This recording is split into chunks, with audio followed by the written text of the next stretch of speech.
Alright guys, Reamer71 here, and welcome to part 2 of my Wildmagic Sorcerer theory craft. So, I spent a bit of time messing about with Tara's collar, which gives you telekinesis at, level 2 or 3. Just knock her out in camp with non-lethal attacks turned on. And cheese the game as much as you want, but that's not really on brand for the build. We're Dotmaxxing, so I'm going to show you how I've squared the circle to enable the playstyle we're going for.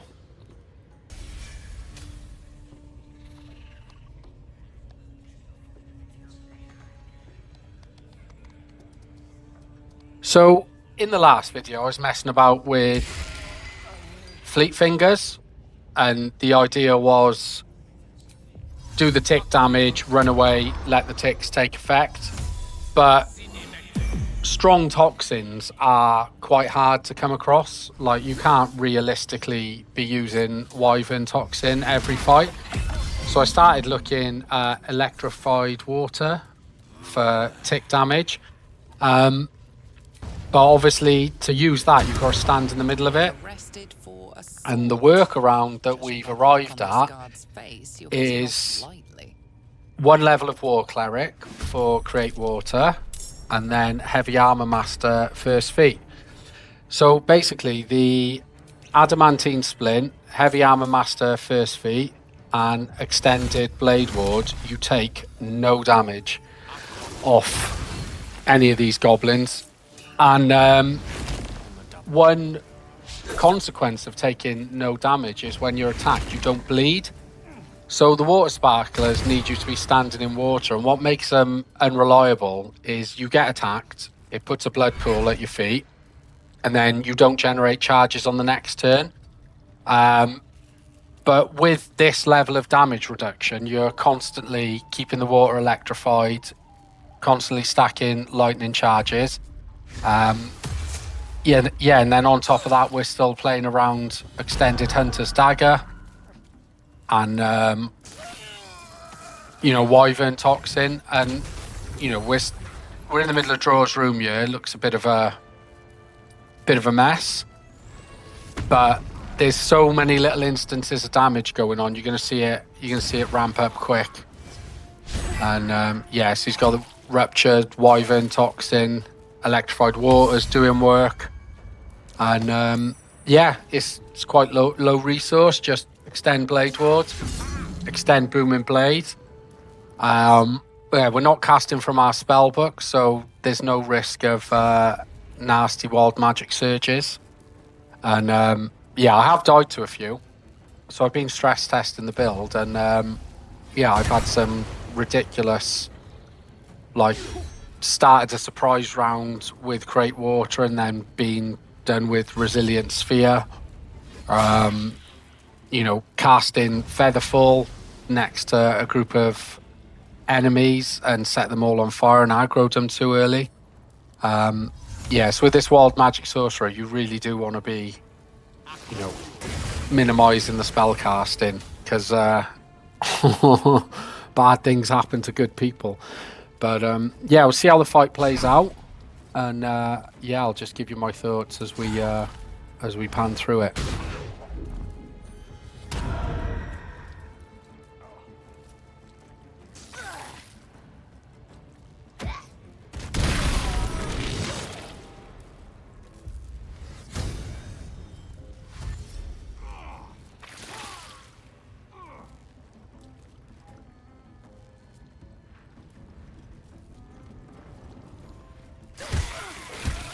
Yeah, look, you can see the poison carrying lightning charges there.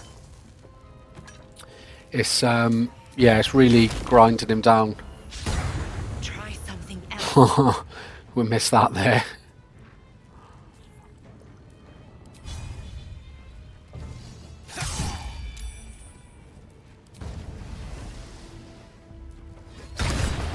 Yeah, Piercing Strike is good for the bleed when you've got Poison Coated loaded, because it'll give disadvantage on the Constitution save. so you can try and get it again next turn. And gaping wounds as well will add +2 to all of these little ticks of damage, and yeah, that can really add up as well.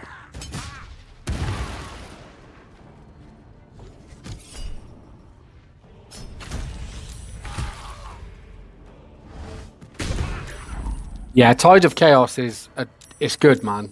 Just advantage on, you know, a save or an attack roll when you need it. It's yeah, it's deceptive how good it is. Yeah, just jump straight into Minthara, get extended Blade Ward up, and yeah, just get to work.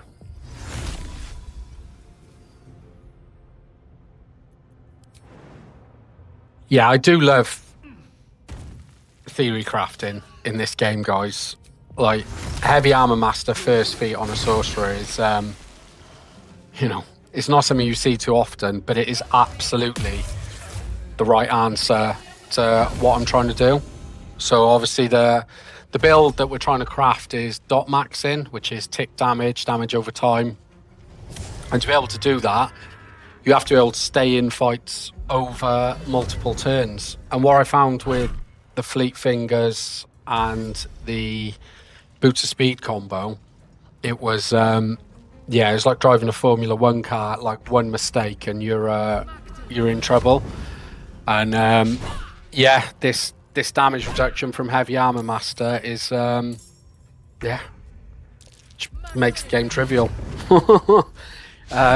Yeah, it's so efficient. Extended Blade Ward. It's one of them things. It's, you know, it's not an exploit. It's not uncommon knowledge. I just think it's one of them things where it's sort of mentioned in passing, like, oh yeah, this is quite good. But, you know, if you weaponize it, make it a core part of your gameplay loop, and then add value onto that, you can yeah, you can chew through mobs, and it's low maintenance playing like this as well. Like, it's really forgiving. It's you know, you got crit immunity. You're not just gonna suddenly get full to zeroed.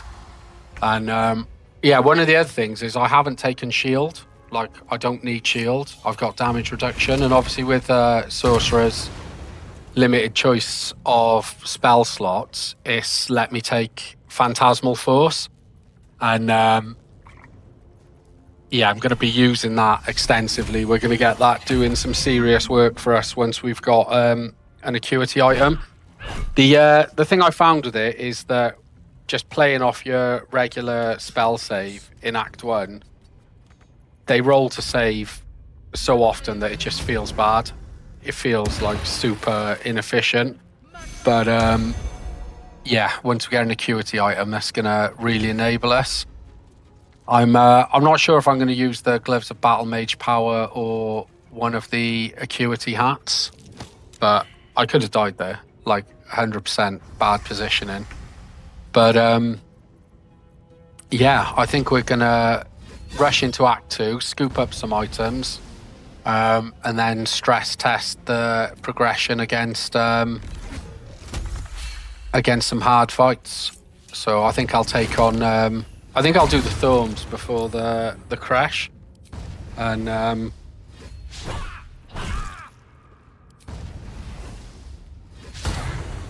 yeah, realistically, there's so many good items clustered close together in Act 2. It's you know, you're gonna hit a power level really quickly, and obviously I'm a Sorcerer, but I'm not gonna be putting the Potent Robe on. Not going to be trying to max cantrip damage, because there's just, you know, it's not on theme for the build, and there's so much added value in this tick damage. I'm honestly going to take Hunter's Dagger for as long as I can. I could King's Knife of the Undermountain King as well, and do like a dual wheel crit fishing off tank. Not really sure where it's going to go. But